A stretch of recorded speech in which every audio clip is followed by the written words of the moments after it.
That is it. Martin Harshberger, so grateful to have you on the Human to Human podcast, my friend. Thank you for being here.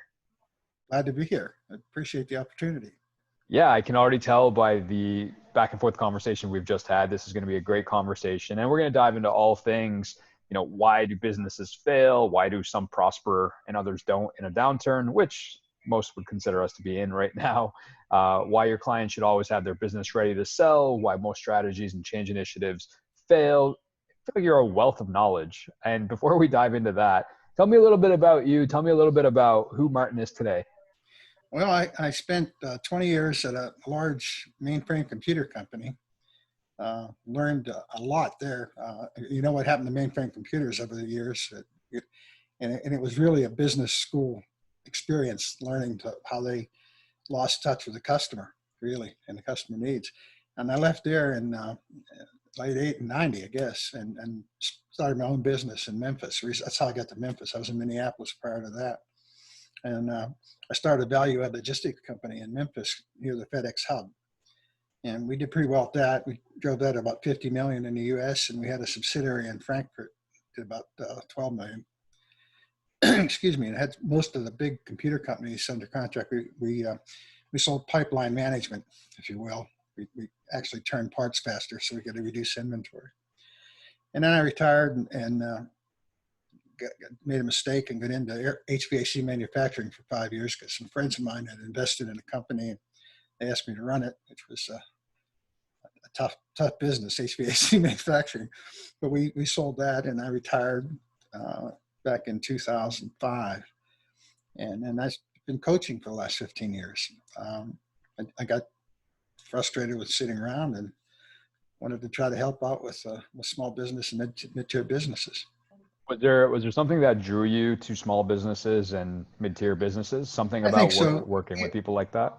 Yeah, I mean, when I retired, I had bankers that I had good relationships with when I had my companies, and they would call me and say, you don't want to retire, go look at this company. And I did that 2 or 3 times, and they were turnarounds. And the companies had gotten themselves in a position. A bank really wasn't interested in saving the company; they were interested in repaying the loan. And I really felt bad for those guys. I mean, some of them were in their late 60s and had committed all their personal net worth to guarantee the loans and that kind of thing. And I thought back of how hard it was when I started my business. I came from a big company. I thought I knew everything, and I didn't know anything until I got out of my own, started managing cash and treasury and all that.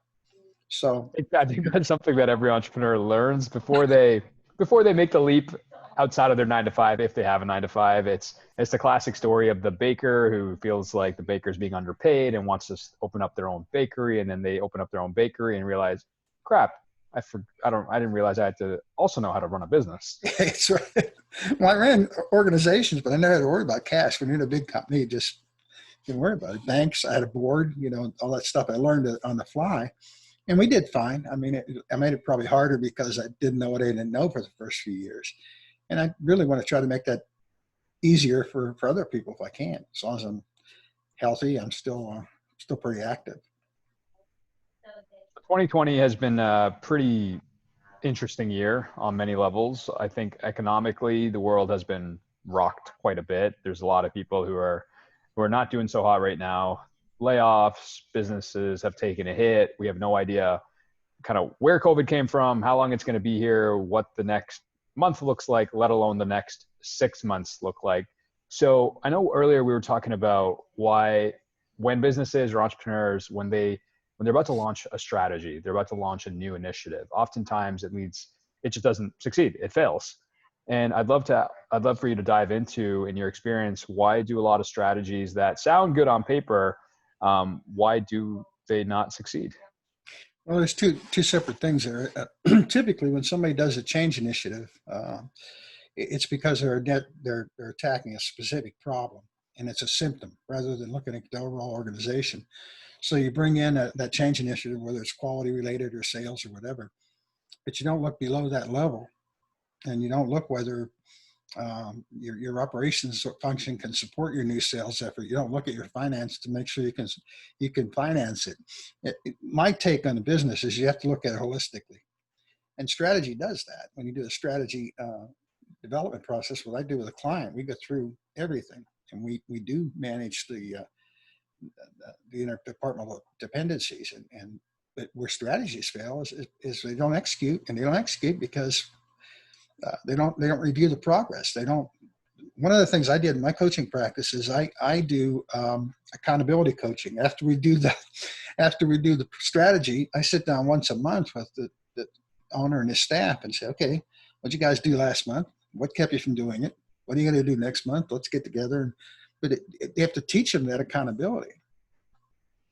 I don't know if that makes sense, but it's common across the board. Typically, the upper management will step back and say, okay, guys, I have my strategy. Here's your actions, and then go away and then don't look at it again.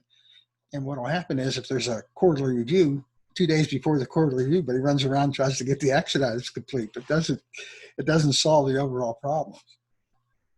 So let's, this is such a fascinating topic to me, like the idea of strategy. And I've been operating my own business now for not that long, a year and a half. And it's taken already many different avenues, many different routes, finally to a point where it's very healthy financially. There's a monthly recurring revenue coming in. It's miles ahead of where I thought I was going to be about a year and a half in. Strategy is one of these things where I feel like sometimes I'm just winging it. I'm like, how the F did I make this much this month? Or how, I find myself gravitating to the flavor of the week sometimes, or the flavor of the month. That's exactly what strategy is supposed to keep you from doing. Stop chasing interesting diversions. Yeah. So tell me more about how people like me can avoid jumping from one idea to the next and shiny object syndrome. Well, going to a strategy, the value of strategy is the planning process. Get somebody like me, I'm an old man, I'm going to challenge everything you tell me. Because I've been there. Look back at my company. I had a $50 million company. I didn't have a strategy either. I had a strong value proposition. I had solved a problem for the big company that I worked for. And I thought, other people got this problem. I'm going to go start a business. I didn't know how to do a strategic plan. Never occurred to me. I took the value proposition. I actually went out, we raised money, did start up, and the value proposition was strong enough to cover my inadequacies on strategy. I pretty much knew what problem I was going to solve, and I knew how to solve it. I just knew where I was going to go with it. So you're not unique in that. I've been doing this coaching for 15 years, and I've talked to people up to 50 million in sales. I usually cut off at that level because I don't want to get any bigger. And none of them know how to do a strategic plan. None of them know the actual science behind it and why you do it and how you execute it. So you're not unique, I guess is what I'm telling you, myself included, right? So looking at somebody like me, let's just say, year and a half into operating my own business, figuring out what sticks, what doesn't, getting clarity on marketing, what my value proposition is, who my target customer is. If I was to, and let's even shorten this down, let's talk about the next 90 days, let's talk about towards the beginning of 2021, where we are today is really the end of Q4, right? And my plan for the Q4 of 2020 is just figure it out on the fly, which probably doesn't resonate, or probably doesn't, it's not conducive to your approach and your strategies, your execution. So how can a guy like me who, I'll be honest, I have a tough time planning long-term, like future. I have a tough time planning what my business wants to look like 6 months from now, 12 months from now. I work really good in shorter term sprints. How can I set myself up to succeed? Well, a couple of things. One is you're in a very competitive environment. There's a lot of blog or podcasts out there. There's a lot of coach support, that kind of thing. So your value proposition has to be strong. The second thing is where you're at in your career. You're a young guy, so you've got some time ahead of you. When I talk about you mentioned earlier about having your business ready to sell. I see clients, most of my clients in their 50s and 60s, and haven't done what you've done. Now they're looking at transition, and the only way you're going to get value out of a transition is to have 4 or 5 years of good, solid history that somebody can come in and say, okay, I see this isn't the last 12 months. You've sustained this over time. And the other thing is you got to make yourself expendable, because unless you want to get a payout, a partial payout, and say, now I'm going to work for this guy for 3 years till he's comfortable that he can do without me. So that's what I work with my clients on, saying, just because you're early in the process, but it doesn't change. You really do need to look. I understand a 5-year strategy is a shot, but you cut it into bite-sized chunks. You look at it quarterly, and your long-term goal shouldn't change, but your long-term path may change because the market changes, competitors change, products change, that kind of thing. So if you wanted to be a $50 million company in 5 years, that probably wouldn't change, but how you got there probably would over time. Does that answer your question? Yeah, absolutely. That definitely resonates with me as well, because oftentimes I do hear from business owners and entrepreneurs, and one of the things that they struggle with the most outside of just delegation is the business is so reliant on their presence. It's so reliant Exactly. on them having to perform the service, for them having to be there. It's a time for money trap. And I guess I would love to ask you, how does an entrepreneur make themselves expendable? Well, I mean, back to strategy. When I talk about strategy, I don't call it strategy. I call it repeatable business development. That's what I sell. And what that is it starts with a strategy. But you're looking at how do you add profitable business year over year? How do you structure your organization and your infrastructure to handle it? How do you move yourself away from the day to day and get into the strategic thinking so you can continue that? And it's a process. It's not something I can walk into your company and say, okay, we're here. Some of my clients I've been with 7 years. I mean, so it's a long process because it does change, and you're constantly reminding them because people go back to what they're comfortable with. And when I see somebody fighting fires all the time, I'm saying, look, man, you're an executive. You're not supposed to fight fires. You're supposed to prevent fires. Where's your metrics? Well, how could this happen to you? You don't know it's there. Most companies don't have KPIs. Most companies manage out the P&L. So when the P&L happens, they'll see an issue. They may have to go back 45 days to try to figure out what it is. I force them to have things they can look at in bite-sized chunks weekly so they can head things off, so they can get enough data that they feel comfortable stepping back. And they've got a dashboard there they can look at and say, okay, wait a minute, I've got a problem in production. I can see that, but I don't have to be there. When you were growing your company and you got it to a very significant revenue base, what were some of the KPIs that really piqued your interest about your own company? What were some of the key KPIs that you were like, you know what, these are the ones that I want to really measure? Well, I had at one time I had about 225 million in inventory in my facility that I didn't own. I managed for other companies, so shrinkage was a big deal for me. We did cycle counts, we did monthly inventory, so that was a big deal. As long as I had that under control, I looked at revenue per head count. The reason I did that is because we grew in big chunks, and we were constantly adding people in big chunks. So I wanted to make sure I was managing my labor costs and my head count. But I did that was just an average of revenue per head count. So if I started getting out of whack one way or the other, I could go look at it. Freight was another big thing. My freight bill for Amex or for FedEx was about $1 million a month. So that was another issue. So we did audits on that.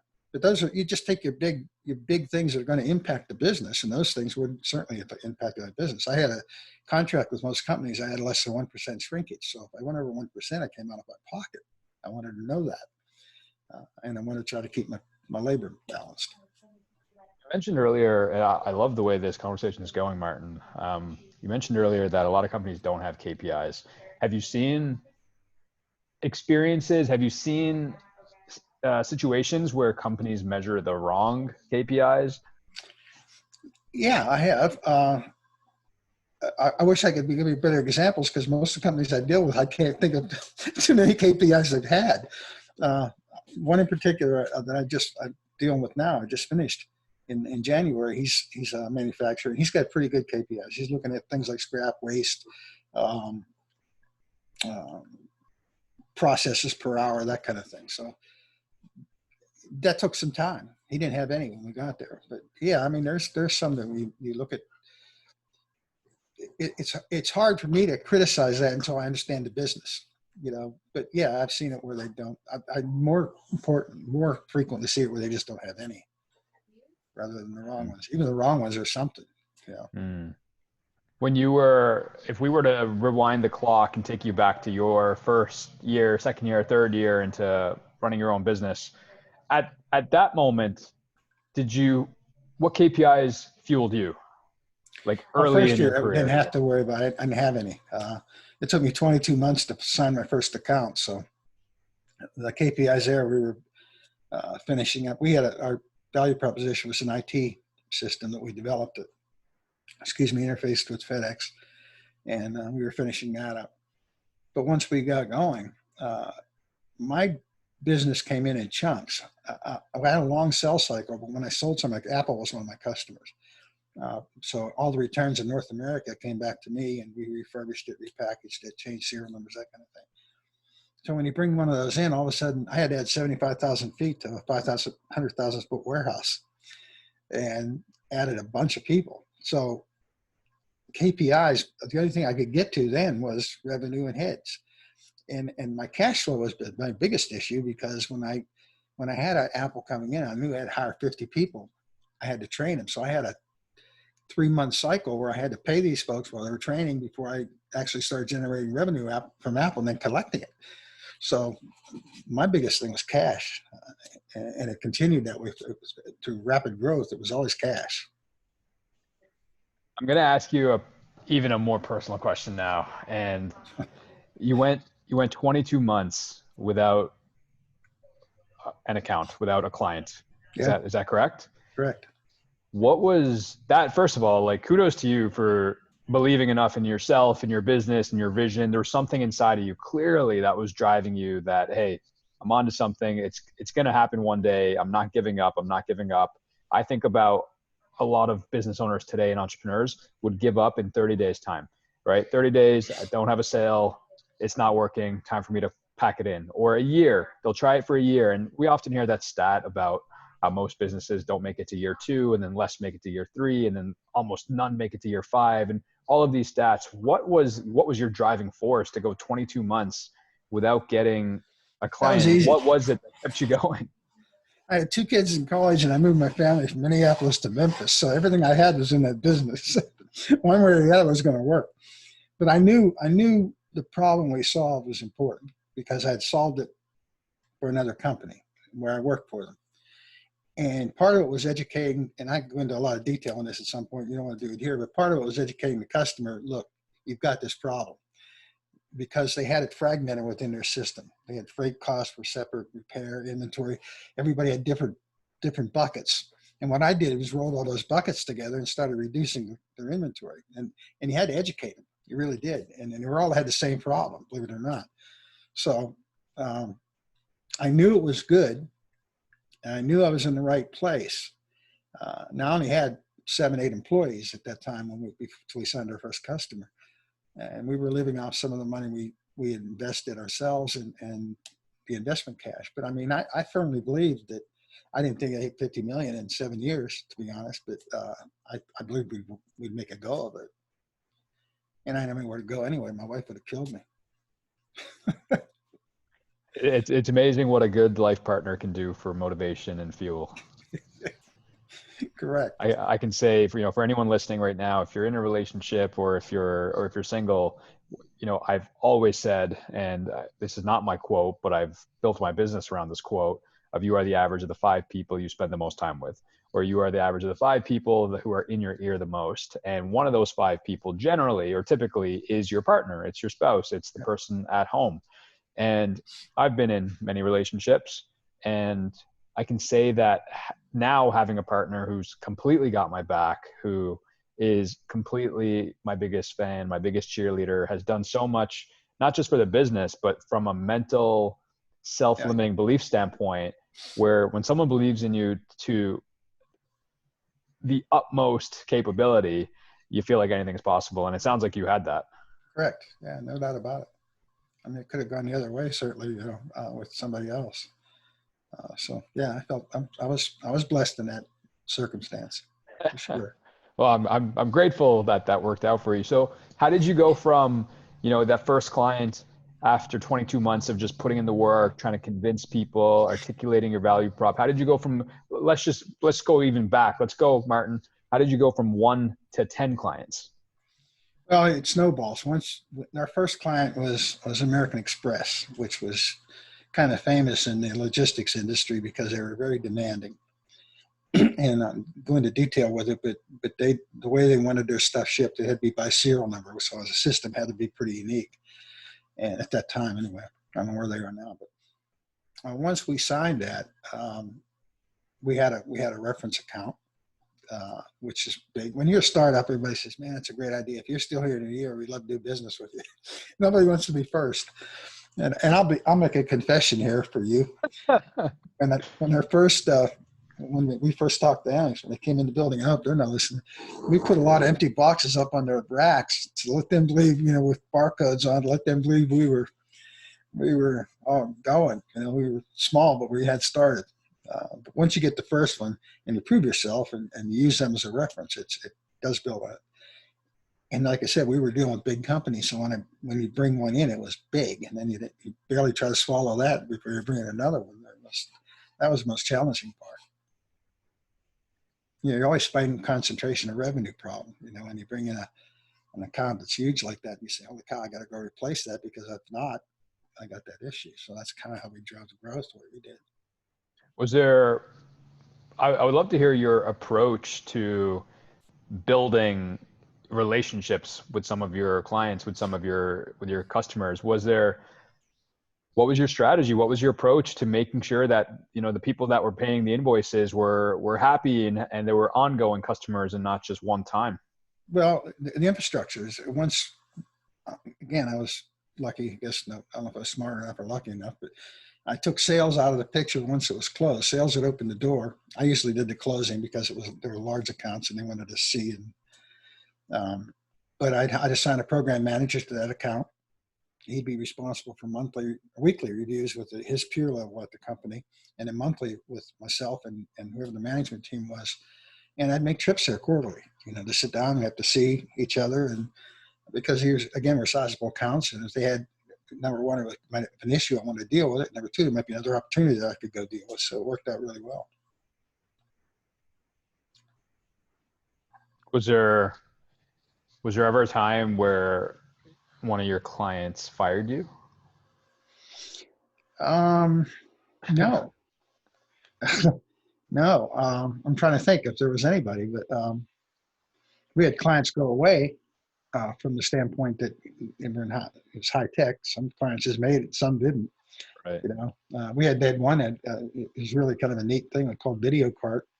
It was a flat screen that went on the cart, a grocery cart for point of sale advertising. So if you pulled down an aisle in the grocery store and you were in the potato chip section, the screen would light up and say, "Lay's are on sale for 25% off."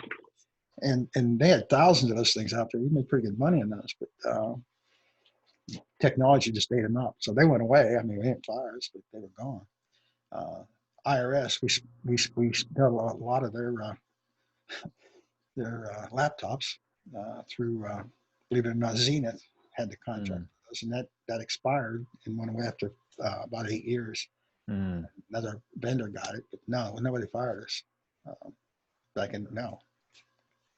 It sounds like you were really good at obviously delivering an exceptional service, maintaining exceptional relationships, showcasing the ROI, embedding yourself as part of the business, and really, again, I think leveraging those case studies that you had early on. Where I'd love to take this or transition this conversation is we're talking about there's reasons why business coaches struggle to add value to their clients. There's reasons why business owners and coaches in particular are in this cycle of I need to acquire new customers, acquire, and not retain or not keep those long-term relationships engaged. And I'd love your takeaways or your approach as to how business coaches or business owners even, how can they add more value and continuous value to their clients? Well, it's in the offering too. I mean, a lot of coaches offer things like leadership or I don't know, pick team building, whatever. That's a program. And it doesn't add value because leadership doesn't work. Training doesn't work. Why doesn't it work? I just read a great article. I posted, I think, somewhere. I'll send you a copy if you want to see it. But Harvard Business Review said that what the systems, the company is not individuals. The company is a process, combination of policies and processes. And the policies and processes are stronger than the individuals trying to change it. So unless, when you're going to do leadership development, unless you change the policies and processes to match what you want to happen, they're going to override the changes in behavior for the employees. They're actually stronger than the people trying to change them. And I thought that was really a good explanation. And that's what happens. To do something like that, you'd have to go in and actually say, okay, what's stopping you from doing that today? You know, because leadership is a big issue, no question. But what's the issue with it today? What, rather than just saying this is how it should work and walk away, why aren't you doing that now? What's stopping you? Get down in the organization and figure it out. So, and nobody does that. At least nobody I know. I won't say nobody does it. I'm sure someone does, but nobody I've run into yet has done it. When you were building these long-term relationships, and something you just made me think about is, yes, you need to deliver on the scope of work. You need to agree and, give the results that you promised, but you also need to predict, or you should predict, some of their future headaches or some of their future problems that might come up. That's Was part that of the type planning of, process. yeah? Yeah, that's part of I'd the love to planning. hear your take on that. Well, you go through a SWOT analysis, you know what that is, right? Yep. Strengths, weaknesses. And I force them, we talk a lot about their market changes and what their competitors are looking like. And are our competitors in trouble? Why are they in trouble? How are you going to avoid that? So it's the process. One of the advantages I bring to the table as a coach is I lived it 15 years and I've been in their chair, and it's scary sometimes. There's no doubt about it. I won't say I wasn't scared in my play. Mm. I remember the first time I sat down and looked at payroll and realized I had $1 million a month payroll. $1 million a month. You have to collect that cash every month, right? So it does scare you. But that planning process, once you sit down, and it's not one and done, you do that, say in January of 2020, your best guess of what was going to happen in 2020 certainly didn't happen. I guarantee it. So part of that is you have to look at it quarterly and say, okay, things are shifting on us. How did that affect your competitors? How did that affect your market? Where's your product? And you change it. So it's constantly, that's why I said I become an accountability coach, where I said, okay, guys, this is where you said you wanted to go. This is what we said back in January. Here's where we are now. Let's revamp it. And that's what people don't do with strategy. They document a strategy, throw it on the shelf, and say, okay, we're done. You're never done. Does that help you? I don't know. I'm trying to off the top of my head here, but yeah, that's what Yeah, I do. yeah. No, listen, sometimes I get into this rhythm of just asking questions selfishly for my own benefit and my own knowledge. And I find that when I ask questions that are meaningful to me, I I'm just more engaged, and I'm more engaged in the conversation because I genuinely care about which direction the conversation is going to go in. And there are previous episodes and podcasts where I'm asking questions because I know someone's going to listen to this. I know that there's a listener at the end of the day. And I've just shifted that mindset with you today. I've just shifted the mindset of, hey, let me ask questions about Yeah, that's cool. things I care about. And I felt like I've just become more engaged in this conversation because you've got such a wealth of knowledge, and I'd be a fool that I have you for this amount of time and not maximize it. Well, you're old enough to get knowledge. Hey, it's all a learning process. And for me, as much as this podcast is about building the Jew brand and building out, the listenership and getting people on my website and all that stuff that you think you're going to do when you launch a podcast, it's been such an amazing way just to meet new people, build new connections in worlds where I would have never been in before. I think in many ways, given that everyone's more virtual now, it's opened up so Yeah, many opportunities for a lot of people who are ready to jump on it. And for me, it's, I'd rather say yes now and figure it out later. And that's kind of how I do things. yeah. Well, I like it. I enjoyed this too, as far as that goes. So, Martin, I've got 3 final questions to ask you. My first question is, what are you most excited about in the next 60 days? Boy, that's probably a bad time to ask that question. It's, I'm certainly in the U.S. We got to get through this election for sure before. I don't know what's going to happen in the next 60 days. I'm excited about. I'm trying to do something new online. I've never done anything online. I'm working with a lady in Europe who's a community builder, and I'm trying to build a community for coaches and consultants that I can help them broaden their offering a little bit, like those that are doing leadership. I did an e-course for them that they could take and broaden their offering from leadership to take it down into the organization and start looking at why you can't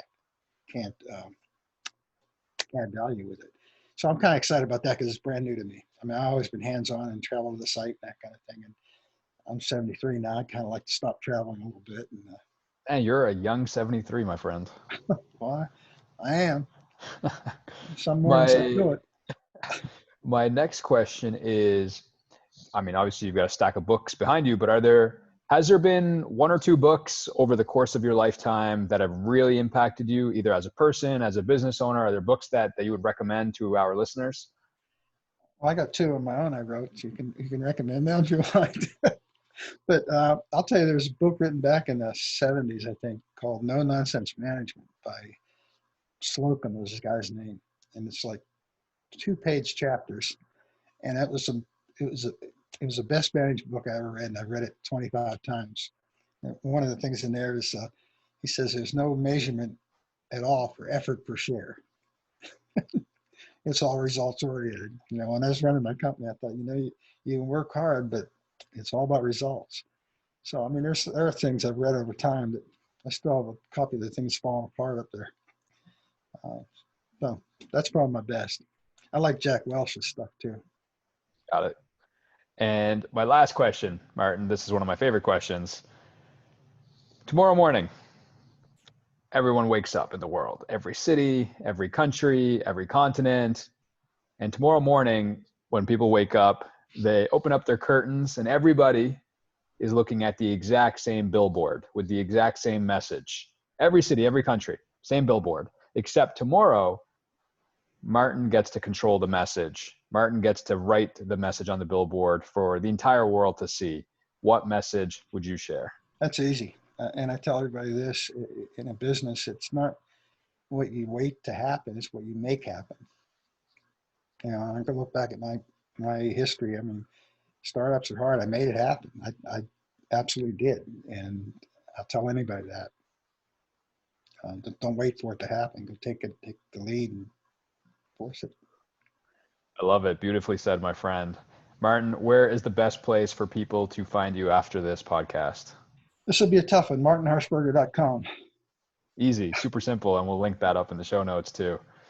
Martin, thank you so much, my friend, for being such an amazing conversation and a great guest, and we hope to see you again soon. Enjoyed it. Thanks a lot.